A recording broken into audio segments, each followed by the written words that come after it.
આજે બહુ ફની થયેલું. અમે શું છે કે વાતો કરવા માટે પોઈન્ટર્સ મંગાવીએ ને, તો અલગ અલગ ઓડિયો નોટ્સ મંગાવીએ કે આ તો ફોન પર પૂછી લઈએ કે કયા મુદ્દા વિશે વાત કરીએ, આખું ડિટેલમાં ના વાત કરીએ.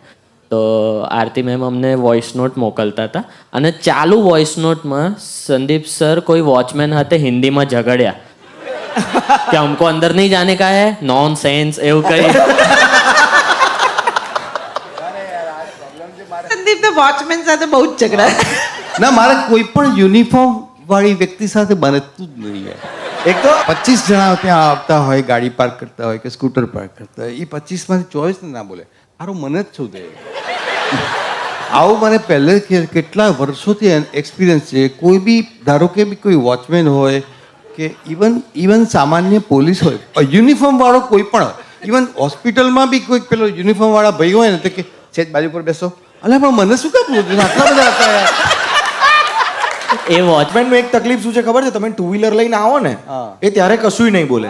પછી જ્યારે ટુ વ્હીલર પાર્ક કરશો તમે એને જોશો એ ત્યારે બી કઈ નહીં બોલે. ઉતરશો ચાવી બંધ ત્યારે બી કઈ નહીં, સ્ટેન્ડ પર ચડાવ ત્યારે બી કઈ નહીં. જેવા ફરી નીકળો છે ને એ અહીંયા પાર્ક નહીં કરવાનો, આટલું પહેલાથી બોલતા હોય તો. અને આ બધા વોચમેન છે ને, ખબર નહીં એમની રિટાયરમેન્ટ યોજના છે. લાઈક રિટાયર થયા પછી એ લોકો વોચમેન બનતા હોય છે. અમુક વોચમેન તો એટલા ઘરડા હોય છે.